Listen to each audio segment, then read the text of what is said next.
What's up, guys? So in this video I'm going to cover trying to repair some water leaks that are happening in the vehicle.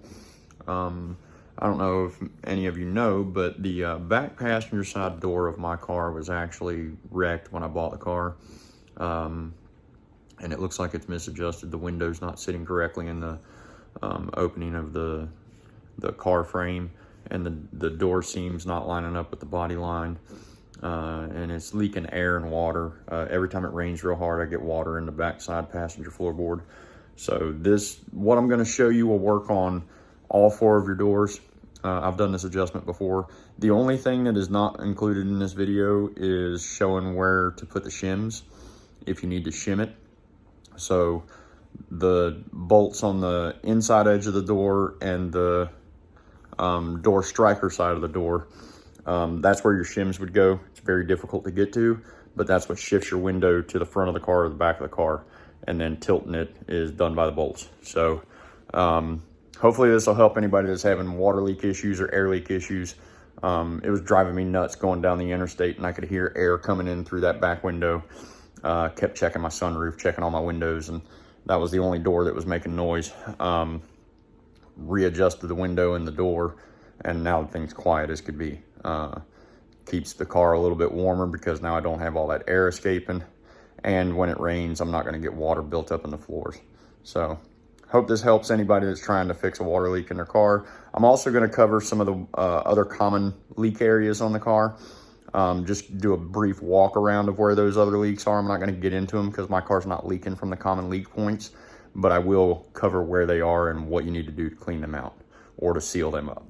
All right, in order to remove the interior trim off your door, and this goes for any of the doors, front doors included, just grab on the side that's flat, the piece that is down here that shapes into the door panel, that side's actually hooked in. So you just grab here and pull out on it. And I like to go down the panel so that I don't break it, because if you keep pulling from this end, you're gonna snap the panel. So you need to work your way down the panel, and then once you get to that last one, then you just pull forward this way and it'll come out, because there you can see the hook right there. All right, now that we've got all of our screws removed from up here, so you've got one here, one here, one here, and then one through the handle right there.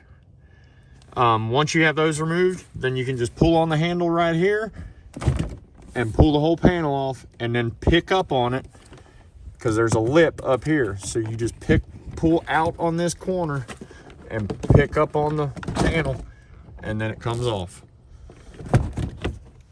All right, once you get your door panel loose, like I've got it, you'll have to disconnect this hookup right here. It just hooks into the door handle, and it pops out of the clip that it goes into. It hooks in right here. So it hooks in there and then clips into here. So you just pull up on the wire and then unhook it. So I'll show you how it goes in there. So it just goes like that and then pops in like that. But then you also have 2 electrical connectors. You got one going to your motor for your power windows and one going to the speaker. Disconnect those and then you can pull the panel off. Now, you don't always need to remove this door insulation, but I typically do, just so that I can see what I'm doing while I'm inside the door. So I'm gonna go ahead and remove that now. All right, once you get the door panel off, you need to pull this little trim piece off. All it is it's held on with this little snap clip right here. It lines up with that little hole right there. So I got my finger in behind here and popped out, and then the whole thing, you can pick it up over top of the lip for the bottom and pull that out. Okay, so that aligns the door seam back up, and the door shuts a whole lot better than it did. So what I did to align the door is break that bolt loose right there. It's a T45 Torx. That one right there, that one right there, and then there's one right here in the side, right in front of the weather stripping inside the door. And then you can pull the whole window this way while you push on the bottom of the door, and the window will actually pitch like that more. So I did that, and then the door still was not sealing enough. So I moved the strike in, and this was sitting down a little bit, not much. It was sitting down. The seam mismatched by about a 1/16, maybe an 1/8 of an inch. So what I did is I got me a triple square, and I loosened these 2 bolts right here. And you can see there's tick marks on the door frame for alignment to this striker plate. So what I did was I moved it in 1 hash mark on each one, and then I raised it up 1 hash mark. And then I shut the door. Noticed it wasn't closing as tight as I wanted it to, so then I loosened it back up. I kept it on the original hash mark because the height was correct, but I wanted it to close tighter, so I moved it in 1 more hash mark, top and bottom. And now the door shuts the way that it's supposed to, and I don't have that wind escaping, and I don't have the leak in the interior because my carpet kept getting wet because this door was not sealing correctly. So it does take a little bit of extra force to shut the door, but the door is completely flush with the body now. The window actually seals and pulls up inside of the trim, and that was what the problem was the window is actually sitting out, and you can see over top of this seal right here. So by sucking the window in, by tilting it, and then adjusting the door striker in, I've got the door sitting a whole lot more secure, and you can see it matches the rest of the doors, which are factory fitment. So I'm pretty happy with it. I could have shifted the window forward a little bit because it is sitting to the back a little bit too far, and it's the same 4 bolts that allow you to shift it forward. So I may wind up actually doing that because it is a little bit off. But I tried adjusting it with the hinges, and the hinges are pretty much fixed. They are where they are. The striker is a little difficult to move, but if you hit it and bump it hard enough, it'll move. Just make sure you know where your marks were before you move it. I took a picture of it before I moved it so that I had reference. So here it is after I just gave it a fresh bath. So this fender is done. I still have not done the other fender. I've been slacking, sorry. But she looks pretty freaking good all cleaned up. So yeah, B7 front end, B6 rear end. Got me some new stickers for the windows. Got one on each of these little quarter windows. So, and like I said in my previous video dealing with Nissan, I got an actual factory bumper that's factory painted black. Much better grill. It's got the emblem actually still attached to it. It's not broken. So all the fog lights work. I'm really happy with it. So yeah, starting to get there.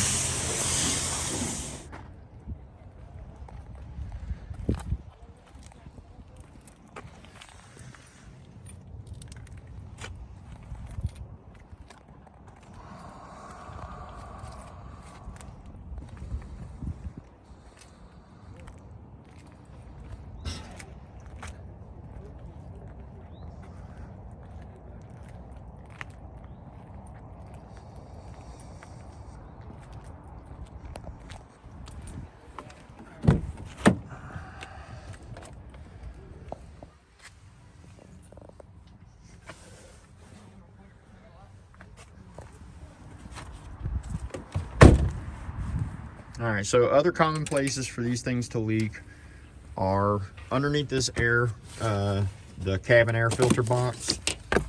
So they can leak down through here when this gets clogged up or if the seal's damaged.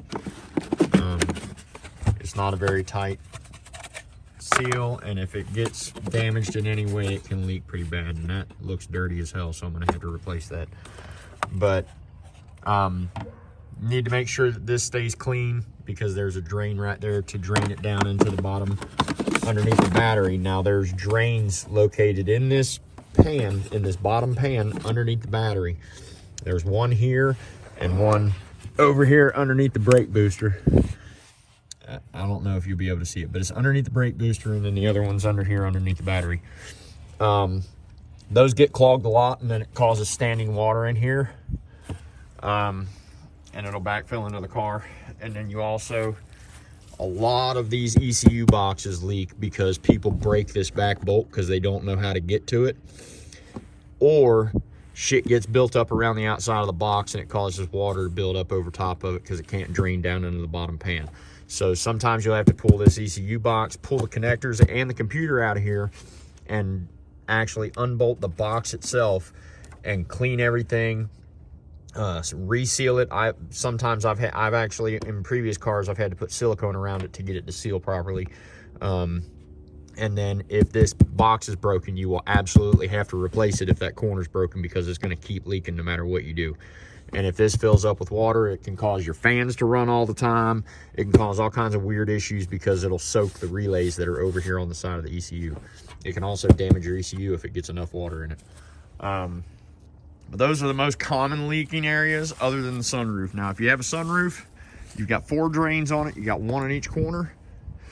The drains come out. You've got one that comes out in here in the fender. You have to pull the fender liner out, but there's a drain in there. Same on the other side, on the passenger side. And then back here in the back, there's a drain up here inside the fender liner. So you have to remove the tire, remove the fender liner, and you can get to the drain. And then I like to take a speedometer, an old speedometer cable, because it's flimsy and but it still is rigid enough to where it'll force stuff out of the drain, and you can push it up from this side up, and then you can have the sunroof open, and I'll stick a vacuum cleaner down in there with a long tube taped to the end of it, and I'll suck the shit out of the corner of the drains, because the drain is actually located kind of like right, maybe about halfway between the sunroof and the back of the window. So if you notice your headliner getting wet when it rains, or if you're getting water inside the car and you can't figure out where it's coming from, if it's not coming from your windows or from the, especially if it's in the back. If it's in the front, it's more than likely from the battery drains or from the ECU or the air box. If it's in the back, it's more than likely coming from your rear drains on your sunroof, or it's coming from your windows and doors not properly sealing. The other trouble area with these cars is if shit gets built up in these seals in behind this lip right here, if it gets built up in there, or if this seal is damaged in any way. So like I've actually got pine needles in here that I need to clean out. But if that gets too clogged up, it can actually cause water to go back up under the windshield, and it can cause it to come over top of the seal and then drip into the trunk. And then once the trunk fills up, it'll fill up the spare tire well, and then every time you stop, you'll have water rushing forward and going under your seat and into the front, or into the back passenger floorboards and driver's side floorboard of the back. So try and keep these areas clean. Make sure this area right here, like I need to really wipe that down because that's where the seal sits. So that's one thing that you really need to be on top of if you're trying to keep water from getting into your trunk. But those are all the trouble areas that I have on this vehicle. And I've had quite a few of these vehicles, so I'm pretty familiar with all the leaks and different things that can happen. So yeah. All right, guys, so I hope that helps people if they're experiencing any kind of water or air leaks in their vehicle. Maybe help a couple people. I always constantly try and keep that thing airtight, just because I hate hearing air while I'm driving down the road, because those things are supposed to be quiet. I know my exhaust is loud, and it's kind of a contradiction that I'm worried about sound, but they're generally pretty quiet, and if all the windows are rolled up, that exhaust isn't very loud at all to me. But I like listening to it, so I'd rather hear the exhaust than all the wind ripping through a completely closed up car when it's freaking 20 degrees outside and I'm trying to warm it up. But anyway, so I've got the Nissan completed. Everything's fixed on it. The evap system and the VVT solenoid is what fixed that car. So very pleased with that. I'm going to be cleaning it up, detailing it, probably shampooing the carpets and things like that, get it ready to sell. But anyway, the Hyundai, I've done a little bit more research, and I don't know if I can make a Genesis rear end work in this thing without cutting the whole floor out and redoing the entire floor of it. The Audi rear end looks like I might be able to make it work, but the differential spins in the wrong direction, because the Audi differential spins in the opposite direction of a regular two-wheel drive transmission that I would be using. So really haven't gone any further with it. I'm still really wanting to do a Genesis motor and transmission and rear axle. So I may just wind up buying a whole Genesis and cutting the entire floor out of it and sectioning it into that one. I had to figure out what I'm going to do, but if I do that, I'll more than likely wind up building some kind of a tube chassis to help fix where I've cut it, because I'd be worried about structural rigidity. Even though I'm putting a full cage in it and everything, it'd still kind of bother me that I'd have to have the floor cut out of a car that new. But as long as I do it right, it shouldn't be an issue. So, and then as far as the Lexus goes, haven't really done anything with it. It's still sitting how it was. Got the motor pulled out, and haven't really done anything with it. I'm doing a little bit of research on the electrical wiring, so I don't want to bore anybody with all my damn talking to myself while I'm trying to figure out wiring diagrams, because I've got a lot of stuff to figure out on the wiring side of that, because I'm doing it freehand like I did my first Audi. So we'll see where that goes. But did get some additional parts for the engine. Went to the junkyard and was able to secure the power steering system to make it bolt right up to the original IS300 steering column. I'm using a GS400 power steering pump and hoses, and the GS300 and 400 have the same steering rack, and the 300 has the same steering rack as the IS300 from what I'm seeing. The bolts may be different, but the location of where the fittings bolt in is in the same general area. I may have to rebend the pipes a little bit, but I'm going to make it work. So we should have everything functioning, except for still got to figure out the air conditioning system. And then we still got to decide what we're going to do with the transmission, because he hasn't decided if he's going to do a CD009 transmission out of a Nissan 350Z. I don't know why I was saying ZX. Those are from the 240s, 260s, and 280s. But anyway, or if he's going to do an AR5 transmission out of a like a Pontiac Solstice or a Saturn Sky or Chevy Colorado. It came in a lot of vehicles. Or using the W58 that he's got sitting up on the porch. We're really thinking that we're going to go the AR5 route, but we got to see how that works out. So, yeah, that's updates on all the vehicles. If you like what I did in this video, please like, comment, share, subscribe, let your friends see what I'm doing, and hopefully you'll follow along for the other builds that I've got going on. And hope you have a great day.